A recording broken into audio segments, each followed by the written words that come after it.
Hola a todos, soy Ismael García Villarejo y esto es la Plaza de Economía Digital. Esta semana vuelvo a sustituir a Juan, pero es que mientras hablamos, él está con nuestros compañeros de Economía Digital en Galicia presentando la tercera edición del Atlas de la empresa comprometida, una iniciativa que os recomendamos, que además nos permite husmear un poquito en Inditex, en sus compromisos sociales, pero no solo, sino también en 59 compañías más de Galicia, que hay muchísimas y muy importantes, por ejemplo, Abanca.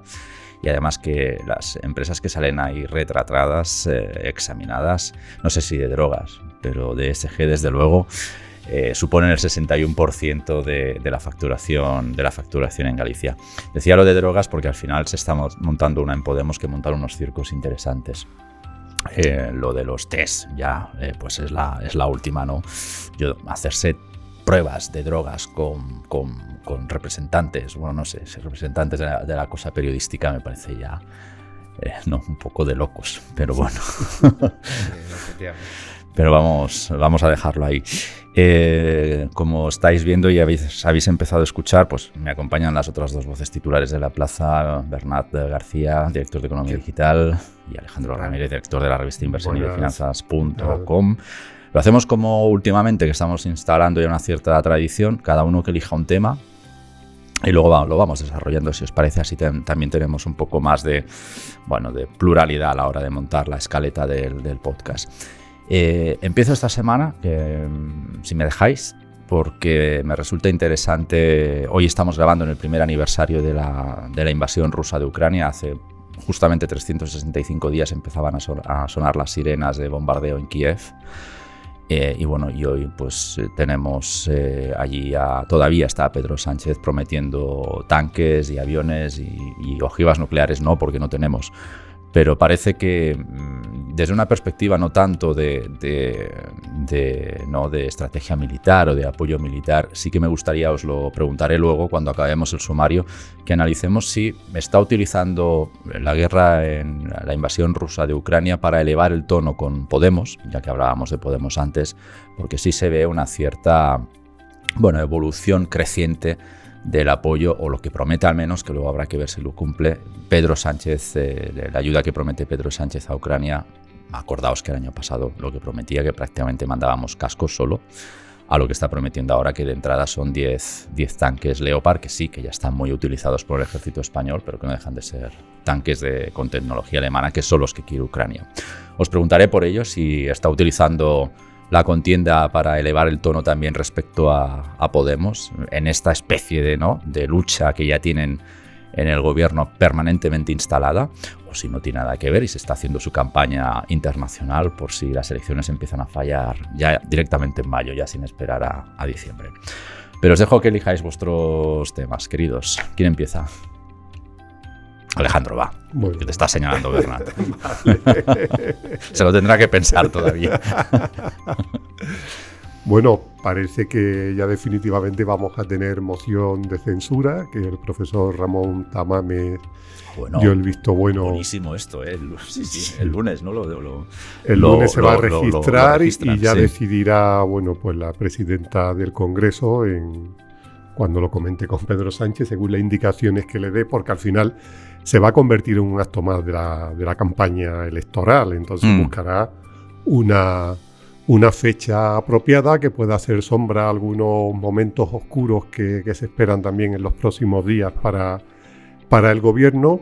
Y parece mentira que Vox haya seguido insistiendo en este error, que es un error histórico, que solo va a servir para darle oxígeno a Pedro Sánchez en un momento de debilidad, porque al final, aparte de que utilizar esta herramienta, ¿no?, de la moción de censura para convertir el Congreso pues prácticamente en una charlotada, en una barraca de feria, ¿no?, que es el deterioro de las instituciones que hemos visto en esta legislatura, y esto va a ser ya la traca final.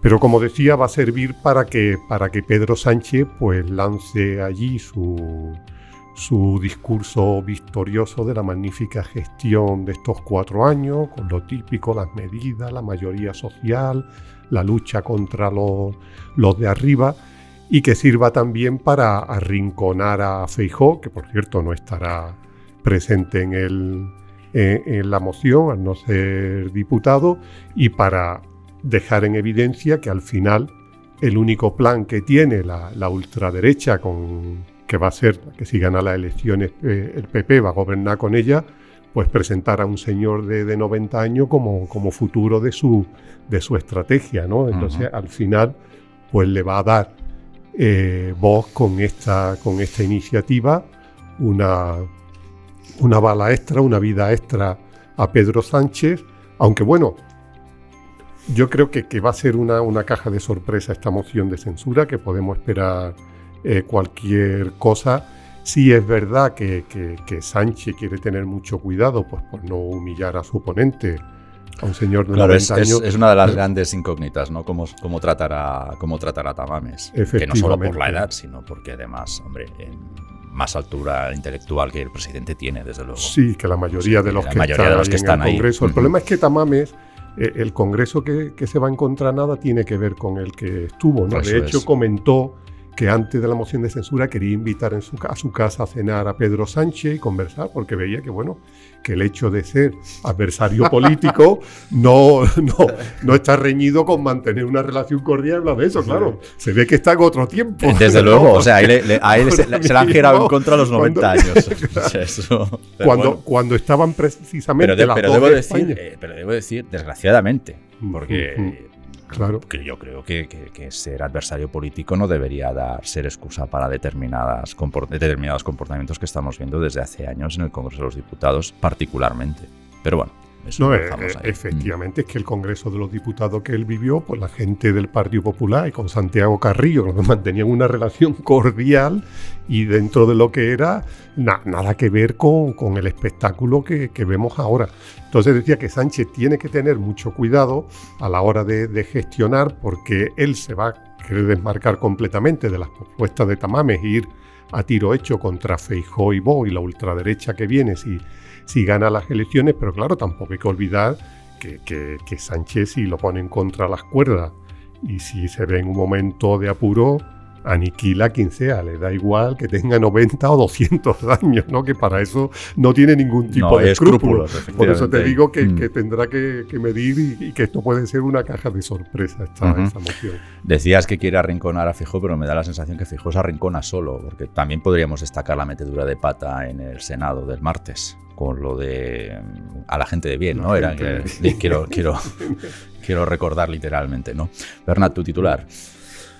Bueno, en mi caso la noticia de esta semana, o el episodio que más que más interesa subrayar desde el punto de vista en información económica y política, ha sido la visita de la misión de europarlamentarios a España para controlar la ejecución y accountability, ¿no?, de los fondos europeos, reuniéndose con ministros como Calviño, María Jesús Montero, Escrivá, y que ha sido un circo, ¿no? Ha sido un auténtico circo porque solo hace falta ver las reflexiones de cuando salían los europarlamentarios, las entrevistas que han dado. No han obtenido las respuestas que buscaban, ¿no?, de los diferentes ministerios económicos del gobierno. Han criticado la falta de transparencia del destino de esos fondos, han llegado a reconocer que era imposible saber dónde estaba ese dinero, ¿no? Seguir la trazabilidad, seguir el trazo de cada euro y bien a las empresas donde llegaban. Burocracia, rigidez, ¿no? Son algunas de las perlas que han contado, y después no han encontrado respuesta por parte de los ministros a decir, oiga, si estamos aquí haciendo un desembolso tan importante de millones de euros, ¿por qué se rebaja el código penal para los malversadores? ¿No? ¿Qué sentido tiene que una persona que malversa, es decir, que utiliza ilegalmente los fondos públicos, se le rebajen las penas? Precisamente cuando estamos hablando aquí de miles de millones de fondos públicos, ¿no?, de todos los contribuyentes europeos, ¿no? La respuesta de Calviño, Escrivá, Montero ha sido pésima, ¿no? Desentendiéndose, balbuceando, en fin. Una imagen muy, muy lamentable que salva a nivel europeo pues, los equilibrios de intereses entre Sánchez, von der Leyen, de la Comisión, ¿no? No nos interesa que esto salga mal, pero bueno, es una evidencia de que los fondos se están gestionando mal y la misión lo atestigua, ¿no? En Madrid esta semana hemos tenido muy buen tiempo hasta hoy, que el latigazo de frío ha sido importante o está siendo importante, pero a principios de semana se estaba muy bien, estábamos a 19 grados, entonces supongo que por eso se acumulaban las misiones de europarlamentarios, ¿no? Porque también vino otra que vino a controlar la ley del sí es sí, que el varapalo también ha sido monumental. Pero bueno... Además que ha sido curioso porque esta Comisión de Igualdad Europea venía sobre todo pues fomentada por cómo habían vendido esa ley. La ley a nivel internacional. Para ver si, oye, esta ley la más avanzada, la mejor, y se han ido con una decepción tremenda, porque con todo el mundo que han hablado, excepto con la ministra, lógicamente, que ha seguido vendiendo la misma película que hasta ahora, el resto de la gente le ha transmitido, bueno, pues una enorme preocupación por lo que está pasando y con unas consecuencias irreversibles, que ya no hay marcha atrás. Entonces, esta comisión, la verdad es que se ha ido muy decepcionada y muy preocupada por el futuro de esta ley. Pues si os parece, empezamos a desarrollar los temas que hemos puesto sobre la mesa, a ver hasta dónde llegamos. Dale, Covadonga. Habíamos dicho el primer aniversario de la guerra bueno, más que guerra, prefiero referirme a ello como invasión rusa, no me parece que aquello sea una guerra. Creía que iba a decir operación especial. No, lo suelo.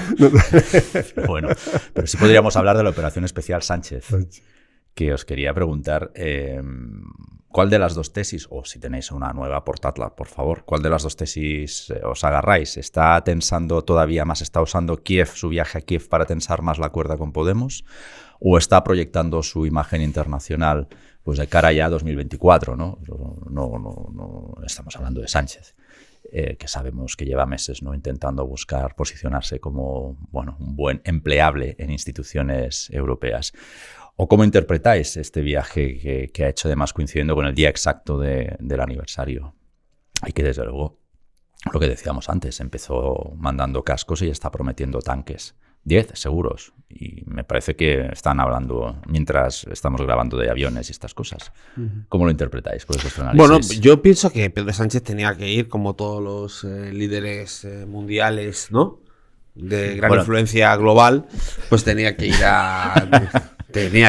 se lo pedían a gritos los ucranianos que fuera a Kiev, porque estaban perdidos sin él. Al Zelensky estaba a punto ya de rendirse, de levantar la banderita blanca. Y Pedro Sánchez, es que es increíble. De hecho, llegó Sánchez y le aguantó la mano, que ya iba al balcón con la bandera blanca. Sí, que Putin lo vio venir y dijo, atención, batallón, retroceda. Espera, que te mando 10 tanques. Retroceda, que está Sánchez ahí.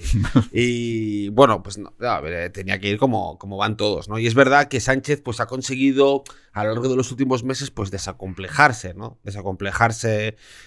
Respecto a su socio de gobierno, que es Podemos, porque el Cristo que tiene montado con él es de tal calibre, ¿no? Están a punto de pactar la ley del sí es sí, como tú decías, la reforma del sí es sí con el PP, con la ley de vivienda, en fin, todas las leyes que tienen están prácticamente enfrentados. Ve que Podemos no se va del gobierno, no va a hacer ningún movimiento al respecto, entonces, bueno, pues ya se siente desacomplejado para seguir su agenda internacional, pero ¿no? Eso es que no escucha a Errejón lo suficiente. Acordaos que hace 15 días dijo, hombre, por el bien del gobierno de coalición, yo cambiaré de ideas tantas veces como haga falta. Eso no lo dijo literalmente, pero se le entendió todo. Sí. Entonces, no escucha suficiente Errejón Sánchez si pretende eso. El gobierno de coalición está en una situación de descomposición. Todo el mundo lo sabe, todo el mundo sabe que no hay confianza entre las partes, que es cuestión de tiempo, que puede ser hasta las elecciones generales, de que esa unión se deshaga. Es que a ella no les queda más remedio que deshacerse, ¿no? Sí, porque además, bueno, pues es que descomposición en la coalición, descomposición en Podemos, sin liderazgos claros, todo el mundo pues esperando es que Yolanda Díaz, que hace Yolanda Díaz, tampoco toma un papel, ¿no?, excesivo en esto, en fin. Entonces Sánchez, volviendo al tema de Ucrania, ve que puede actuar con total libertad, puede mandar tanques, puede mandar aviones sin ningún tipo de penalización a nivel de política local, porque lo estamos viendo, ¿no? Hasta Podemos diciendo que hay que ceder ante Rusia y este hombre pues hace lo que hace, ¿no? O sea que yo lo leo así. Yo creo que evidentemente pues oye, hay una agenda internacional de Pedro Sánchez y ha decidido cumplirla y ya está, ¿no? Es curioso que ha dado más veces explicaciones sobre el envío de armas a Ucrania en el Parlamento de Kiev que en el español, ¿no? Ya, porque hoy sí que estaba ayer en el Parlamento de Kiev, pues dando tal. Aquí no lo ha hecho todavía, ¿no? Y lo que es curioso es que las declaraciones también diciendo cómo nos hubiera venido bien a nosotros en la guerra civil recibir la ayuda internacional que ahora no tenemos, ¿no? Es decir, es una butaz, ¿no? Por todas partes. Es que ni incluso yendo a un país demacrado, un país destrozado por la guerra, es capaz de no hacer política y de no hacer tal, ¿no? Pero bueno. Es verdad que Sánchez se transforma. En esta guerra lo hemos visto entre episodios, por ejemplo, en la primera visita a Kiev, cuando Zelensky intervino en el Congreso de los Diputados, en esta tercera visita, cuando es ahí el más belicoso del mundo, el que más ayuda va a prestar, el que va a hacer todo lo que esté a su alcance para que los ucranianos tengan armas y ayuda de todo tipo.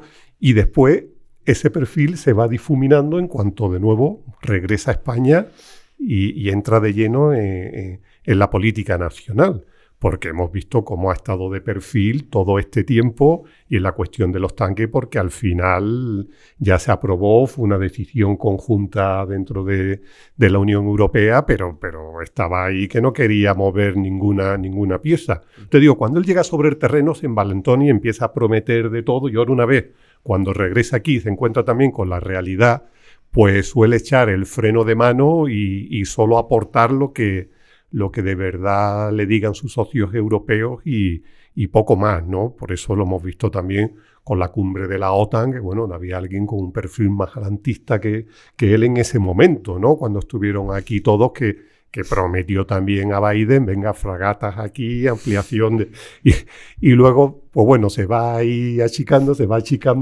a la espera de... Pero ¿hasta qué punto se achica por convencimiento propio cuando vuelve a España? Simplemente monta el numerito donde vaya y cuando vuelve a España pues vuelve a su manera honesta de pensar, o bien se achica por los cálculos a los que se refería antes Bernat, para no molestar a nadie.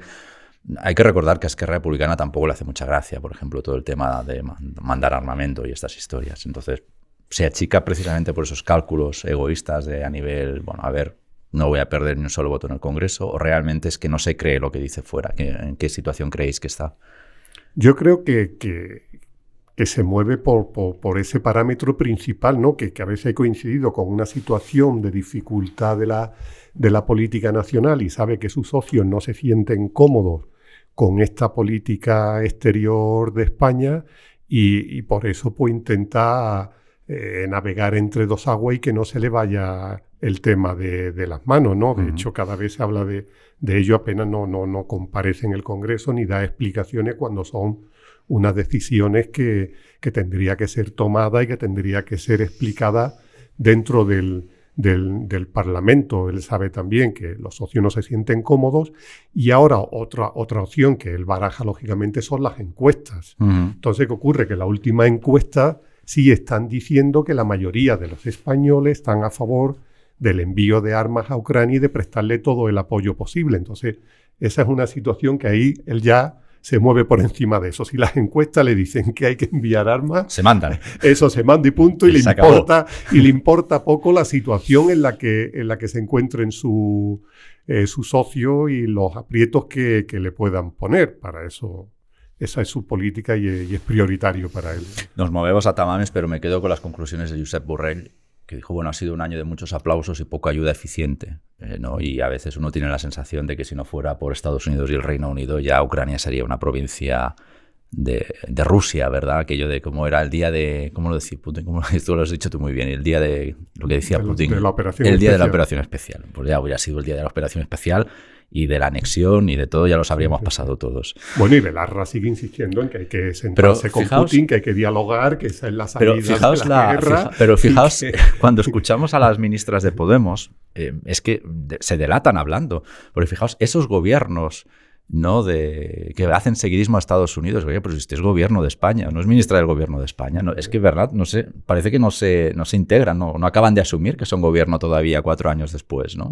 Claro, bueno, pasa eso con el resto de políticas nacionales también, ¿no? Que defienden lo que quieren, pero sí, bueno, aquí alguien tendrá que rendir cuentas sobre la posición de Podemos respecto a la guerra, porque claramente tanto los ministros de Podemos suelen replicar lo que dice Pablo Iglesias un día antes en sus diferentes altavoces, y el mensaje de Pablo Iglesias es mucho más claro. Es un ataque contra la OTAN, una defensa de la legitimidad de Rusia.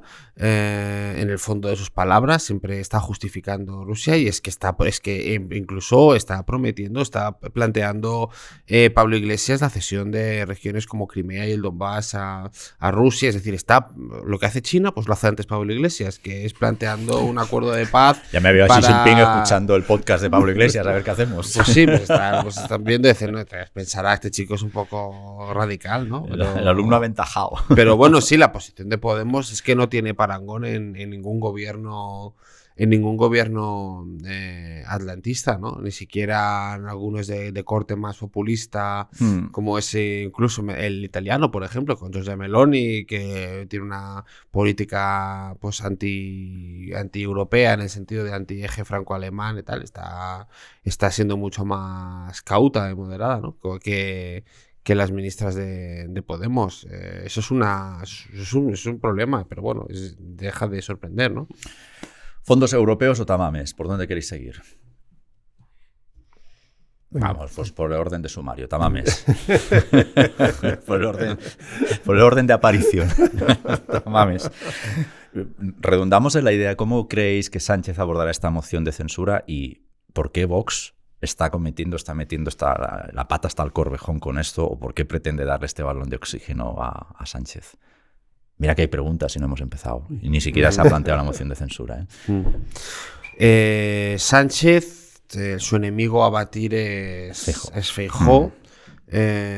Claramente, y es lo que comentaba antes Alejandro, ¿no? Que es el punto de en qué momento cómo vas a tratar al candidato, ¿no? Cómo vas a tratar a Ramón Tamames, y sobre todo lo que va a decir Ramón Tamames, porque la estrategia de Vox me cuesta también entenderla, ¿no? Ha sido un proceso raro, extraño desde el inicio. O sea, en un momento de caldeamiento tras el desafío con el Tribunal Constitucional. Es que nos tenemos que acordar que todo esto surge cuando Pedro Sánchez está sacando adelante, ¿no?, la reforma del Código Penal, cambiando las mayorías de acceso para los suplentes del Tribunal Constitucional, cuando el Tribunal Constitucional paraliza, ¿no?, la tramitación de esas enmiendas en el Senado. En ese escenario de tensión máxima se presenta una moción de censura. O se anuncia, que se va a presentar una moción de censura contra Sánchez porque está desacatado. Es que hoy no está en ninguna parte ese debate. Es que es increíble, el tiempo pasa así. El debate sobre si Pedro Sánchez está desafiando las instituciones y se está saltando la separación de poderes ya no existe. Ya el debate sobre si el Tribunal Constitucional es de derecha o de izquierda ya no existe. Estamos hablando de transexuales y de violadores y excarcelados, y estamos hablando de otras mil cosas. Entonces, ¿cuál es el problema? Pues que la moción de censura, no digo que no haya motivos para presentarla, pero tus motivaciones ya no van a estar, o no van a estar presentes en ese debate, ¿no? Tamames además es un candidato independiente.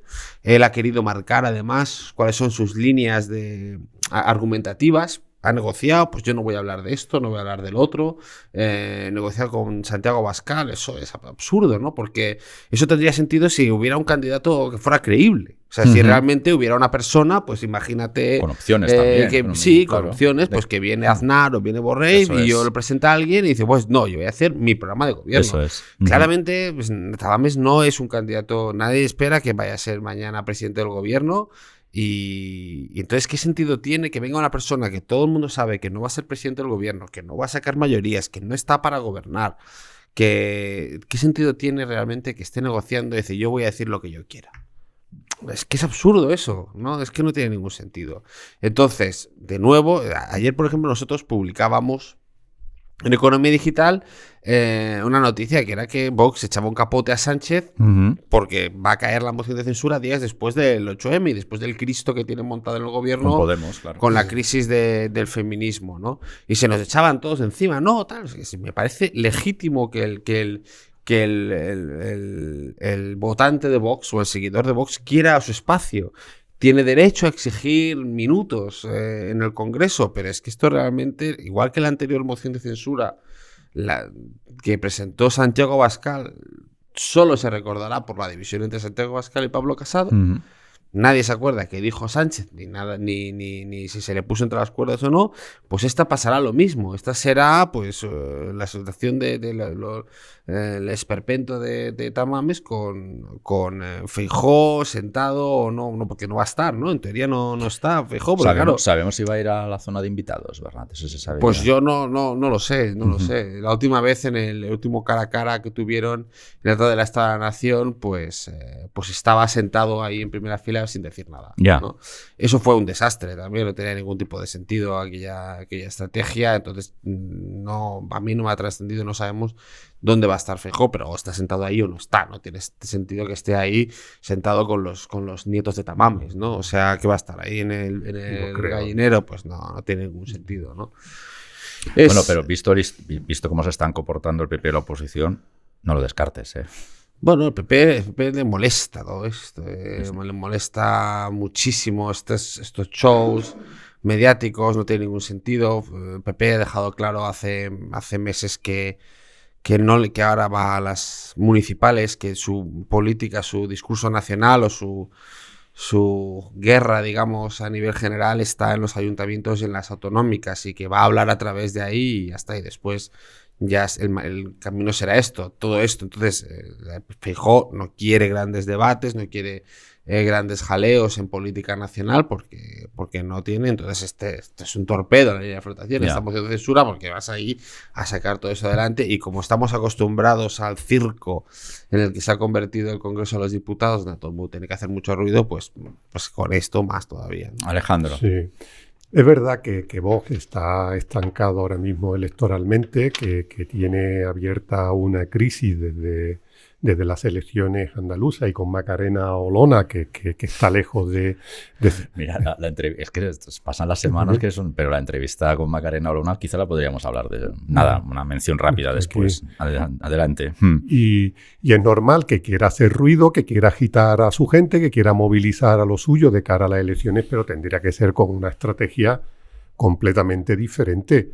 Ya vimos en otro momento débil que tenía Sánchez, como desde Castilla y León el vicepresidente montó esa polémica artificial sobre el aborto que le dio también un aire a Sánchez tremendo. Y ahora con esta moción disparatada de censura, pues va a suceder lo mismo, porque aquí solo puede haber un único ganador y es Sánchez el único que puede ganar con esta moción. Y creo que van a perder. O sea, ¿no crees que haya ni la más mínima, ni la remota, ni una remotísima opción de que pueda perder algo Sánchez ahí? No digo la presidencia, que eso desde luego, pero... No, lo que decía es si maneja mal los tiempos y la gestión con Ramón Tamames y se pase de frenada en alguna cosa que pueda herir la sensibilidad de la gente. Yo creo que el único riesgo que corre, porque va a atizarle al PP y a Vox lo que no está escrito y va a sacar toda su artillería triunfalista, y aparte el PP, la incomodidad va a ser manifiesta, porque como una moción en la que no cree, claro, ¿cómo sale ahí? ¿Qué cuentas? Si no quieres apoyar la moción, si ya has anunciado que te vas a abstener, es que prefieren ni hablar, ¿no?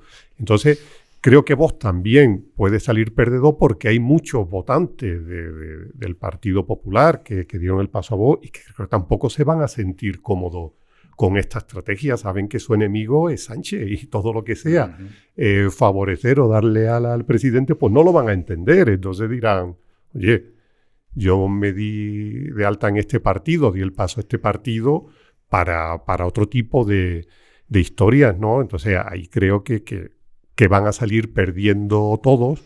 Y claro, Feijóo lo que confiaba era un poco pues llevar ya estas elecciones a Sánchez en la esquina golpeándolo y groggy y tal, a punto del caos, y lo que se va a encontrar con la fecha que pongan y tal, pues van a hacer la foto de triunfalista, de ganar la moción de censura, de vender su gran gestión de gobierno, de que somos la única alternativa, y mira cómo queda la propuesta de la ultraderecha completamente destrozada en el Congreso. Entonces, es que se corre un riesgo tremendo. Y llamándoles de cobardes, ¿no? Claro. O sea, es que los líderes que tienen que competir conmigo, Santiago Abascal y Feijóo, ninguno de los dos está aquí hablando. Claro, no tienen propuesta. Ninguno de los dos está aquí enfrentándose a mí. Tienen que llamar al señor, a un señor de 90 años para que, claro, es que él le bandeja. Y lo que decías también de la ausencia de Feijóo, yo creo que no irá, porque es una situación en la que está muy, muy incómodo. Entonces, si aparece por allí, parece como si respaldara la iniciativa de Vox, y yo creo que querrá permanecer al margen durante el tiempo que dure esta moción. Vamos a dar una vuelta a la entrevista rápida, a la entrevista de Olona. No sé si sorprendió, desde luego fue la entrevista de la no noticia, pero al margen de eso, ¿os sorprendió? ¿Hubo algún elemento que considerarais que toca destacar, al margen de lo que subyace de ahí, ¿no? Que Vox es un partido ya en descomposición prácticamente como Podemos? Al menos sigo pensando eso, ya sé, Bernat, que tú no lo compartes, pero yo cada vez veo más rasgos de similitudes con el proceso de descomposición de de Podemos. Pero os dejo hablar a vosotros. No, yo torpemente, Macarena Olona está buscando equipararse a alguna especie de no sé, como Marine Le Pen. Está buscando ser una figura rebelde dentro de la ultraderecha como Marine Le Pen, abrazando, o sea, distanciándose de las consignas de la derecha radical para abrazar, pues, ¿no?, políticas de izquierdas, porque ayer, por ejemplo, mismo estaba defendiendo aumentar el despido para la elección por despido para la gente mayor, pero también abrazando políticas feministas, o no sé, poniéndose al frente de la manifestación. Macarena Olona demostró que la campaña andaluza había sido torpe, y haga lo que está haciendo ahora mismo es también una torpeza, porque no tiene ningún tipo de apoyo, ¿no? Y la entrevista está más en un sinsentido o sea, demuestra más la intención política de quien hace la entrevista del que la da, ¿no? Yeah. Que es que hace La Sexta dándole prime time una hora. Macarena Olona, una persona fuera del partido, una persona que no tiene nada, que no te va a contar nada interesante, porque todo lo que se dijo ya estaba más que dicho. Hombre, no nos iban a descubrir que en Vox había homófobos y otros personajes que describió ella, ¿no? Pero sí que hizo acusaciones serias, por ejemplo, de financiación. Que a fecha de hoy, viernes, Vox todavía ni se ha molestado bueno, ni ella ha ido a Fiscalía a denunciarlo, ni Vox se ha molestado en ir a Fiscalía a denunciarla a ella. Perdón, no sé, al juzgado de guardia, quiero decir. Sí. O sea que... A mí me sorprendieron dos cosas. Uno, que dijera que su referente político era Julio Anguita, lo cual pues, un poco lo que dice Bernat, claro. Sí. Ya te deja ahí. Sí, oiga, perdón.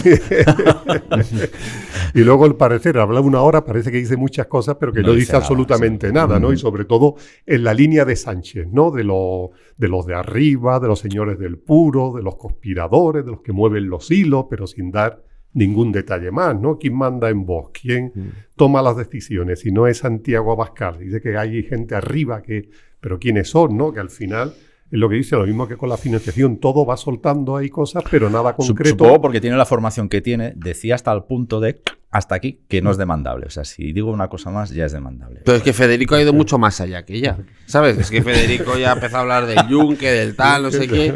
Y ¿sabes? Es que Federico... Nos enteramos más por él que por ella, es verdad. Bueno, es que es absurdo, pues si no te atreves a decir nada, pues entonces no vayas a la entrevista, no se publique. Pero es que es verdad, es que estás acusando de que hay una conspiración en Vox, tal, pues da nombres, ¿no? Bueno. Pero bueno, en fin, no sé si coincidís, Alejandro, ¿ves a Vox como Podemos ya o no? También hay un matrimonio dominante ahí como en Podemos. También, ahí la verdad. Bueno, yo no sé si siguen casados o juntos, Iglesias y Montero. Yo es que este people me lo pierdo. No, nadie ha dicho lo contrario. Bueno, pues entonces sigue habiendo un matrimonio ahí al mando. Sí. No, a mí la verdad es que me sorprende también de momento las encuestas que se están publicando que le siguen dando una fortaleza a Vox, ¿no? Que a diferencia de Podemos, que se ha entrado en una tendencia negativa, pero Vox mantiene más o menos las expectativas. Y no sé si esto también forma parte de un poco por parte del CIS, ¿no? De la intención de mantener la movilización por parte de la izquierda, que si ve que esto que desaparece el peligro, pues la gente no se movilizará, pero me sorprende porque la gente al final lo que más castiga en las urnas son los problemas internos de los partidos y este tipo de historia. Entonces, que no se note todavía demasiado en las perspectivas electorales un castigo, no sé, no deja de ser... Hombre, curioso. y a ver, yo creo que Podemos está destrozado porque está gobernando y está en descomposición porque ha tenido la inmolación que tuvo Pablo Iglesias cuando abandonó el gobierno y desde entonces han ido a capa caída, ¿no? Porque era una persona... O sea, la diferencia es que Pablo Iglesias ejerce un control casi autoritario sobre Podemos, van desapareciendo todas las personas que le hacían sombra política e intelectualmente, ¿no? Yo no digo que fueran buenas, Ramón Espinar, el Rejón mismo, entonces se queda él con una tribu de acólitos y entonces él se autoinmola, dice que va a competir con Ayuso en las elecciones de Madrid y luego de ahí desaparece porque estaba incómodo él llevando el ministerio de la agenda social y todo este rollo, ¿no? Entonces yo quiero montar un programa de radio y tal. Y entonces de ahí viene una descomposición política de Podemos y como partido porque no tiene liderazgo. Es que no hay liderazgo, ¿no? El liderazgo está en Yolanda Díaz, que de momento no dice que quiere ser la líder de Podemos, ¿no? Entonces hasta que eso no se resuelva no sabremos si hay. En Vox es diferente, en Vox sí que hay un liderazgo. Y yo creo que yo no estoy de acuerdo en que esté en descomposición porque Vox, al contrario que Podemos, sí que tiene caladeros de votos profundos que le alimentan, como es el tema del aborto, que ha sido debatido, el tema de los excarcelados, sí, el tema de la ley trans, por ejemplo. Estos debates más sociales, el tema incluso de los indultos en los independentistas y tal. Incluso tiene caladeros en la ley de protección animal nueva, todo el lío de la caza, sí. Sí, entonces esos caladeros de temas más sociales, más pero, tal... Pero no estaba hablando que no haya caladeros de votos, sino la estructura del partido, si no está languideciendo. Sí, yo creo que de momento hay un liderazgo... No se cuestiona que Santiago Abascal puede ser más vehemente, menos vehemente, más tal, pero la figura es él y yo creo que en sus cuadros nadie dice viva Espinosa de unos Monteros, tienes que liderarnos tú, o viva Tamames, ponte al frente, ¿no? O sea, todo el mundo tiene claro que el líder es tal. Otra vez es que haya luchas de poder interna. Pero eso es diferente para mí todavía a la sociedad no Podemos. Vamos a 5 minutos más y hablamos de los 11.000 millones que no aparecen. Ahora, si Hohlmeier venía a España a que aparecieran 11.000 millones en 4 días, un poco inocente también sé. O sea, que conoce muy poco a España. Pero bueno, ¿cómo valoráis la visita de 2 delegaciones? No una, sino 2, lo que digo yo, que se aburrirían en Bruselas y venían aquí que hacía muy buen tiempo a principios de semana, no lo descartemos. 2 visitas y, hombre, y las declaraciones de Hohlmeier fuertes, lo que decías, Bernat, antes de cómo es posible que estéis rebajando la pena de malversación y aquí nosotros inyectando dinero público vía fondos, ¿no? Señalando estas contradicciones. Eso es una jefa de la oposición casi, que es la tesis que defiendo en Economía Digital Ideas. Pero vosotros, ¿cómo valoráis esta visita? ¿Son útiles? ¿Sirven para algo? Porque España va a continuar recibiendo dinero y estos 11.000 millones no han aparecido por ninguna parte. La pena es que solo han estado 3 días. Si tuvieran manos libres para seguir investigando, pues llegaríamos a unas conclusiones que es prácticamente lo que llevamos tiempo anticipando, ¿no? Del caos que es la gestión de estos fondos que han empezado mal desde el principio, de no querer crear pues, una comisión que gestionara, que destinara el destino de los fondos, que evaluara tipo de proyecto y que controlara todo, y al final esto se ha convertido y es una pena porque con el dineral que está entrando y que tenía como objetivo transformar la economía española siempre dependiente del ladrillo y del turismo, vemos que pasan los años, el dinero se está gastando y no cambiamos nuestro modelo productivo. Al final vamos a seguir igual y ante otra crisis que venga seremos la peor economía, la menos resistente y la que tendrá más dificultades para salir adelante, como nos pasó durante la pandemia, que todavía no hemos llegado ni a recuperar los niveles previos que teníamos. Por eso digo que fíjate, solo han estado aquí 3 días y las conclusiones que sacan son ya para asustarse, ¿no? Si están más tiempo... Pero aquí me parece que se ha asustado todo el mundo menos el gobierno. Sí, se sienten seguros porque saben que al final... Al final está von der Leyen apoyándoles desde allí. No sé, específicamente no entiendo el alineamiento de von der Leyen con Sánchez. Ahí se me escapa eso. Pues porque porque al margen de que me parece que necesito sus votos, ¿no? Para algo de eso me suena. Perdonad que sea inexacto ahora. Bueno, es de la conservadora, ¿sabes? Pero sí, pero no hubo parte de voto socialista que no lo recuerdo. Pero bueno. Suena. Es que es su plan, fondos europeos, es que von der Leyen es su idea, ha sido su gran idea al frente de la Comisión, pues fue establecer unos mecanismos, convenció a muchos países reticentes, ¿no? De que había que inyectar el tejido productivo para cambiar el modelo económico europeo y tal, y el gran beneficiado ha sido España, entonces ella está implicadísima en eso. Entonces que si van a España y dicen, no, es que los programas fondos europeos, bueno, sí, están algunos y tal, por unos trenes, pero que no caben, entonces hay que bueno, perdón por los oyentes de Asturias, Sí, no, pero o sea, 1000 cosas. Pues claro, von der Leyen también se juega porque al final son muchos miles de millones de presupuesto que los holandeses y otros países están diciendo, bueno, ¿dónde están esos millones, no? Y entonces se juega lo mismo porque al final es el presupuesto de la Comisión, es su presupuesto y si está mal, está mal. Y aquí en España, pues que nos da igual, ¿no? Porque todo se ha convertido en un circo, en un pim pam pum, un ataque entre unos y otros que nadie está fiscalizando. Ya tú preguntas a la gente cuántos millones han dado y nadie sabe.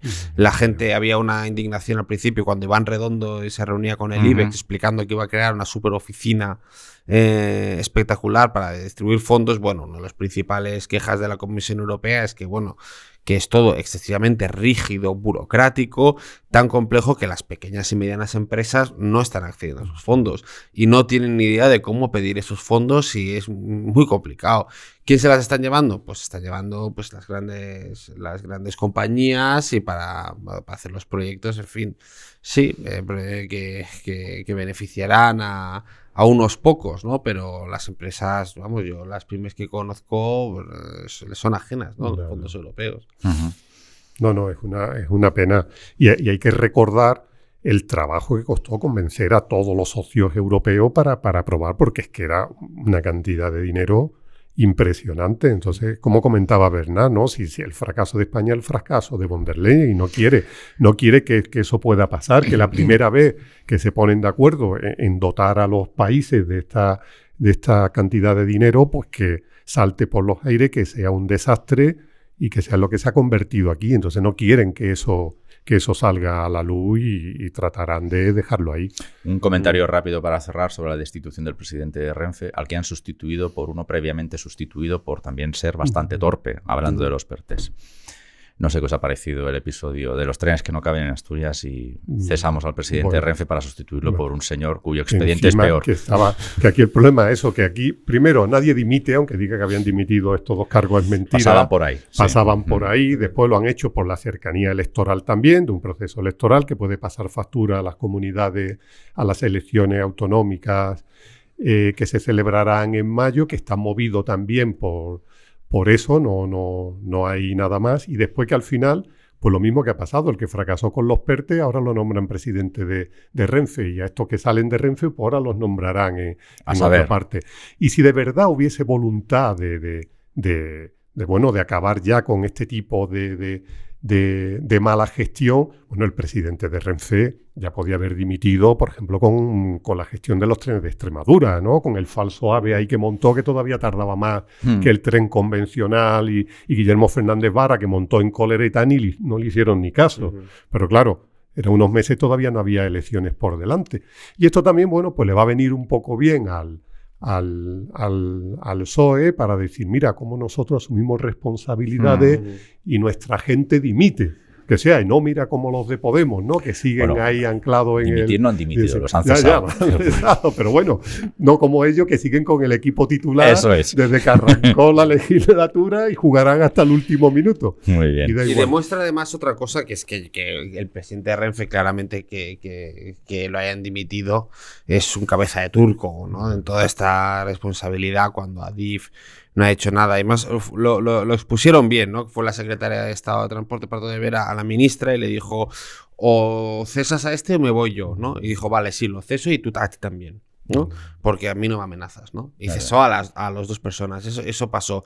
Raúl Blanco, que vuelva, efectivamente era el responsable del PERTE de la automoción en el Ministerio de Industria con Reyes Maroto y fue cesado después de las críticas por el mal funcionamiento del PERTE de la automoción.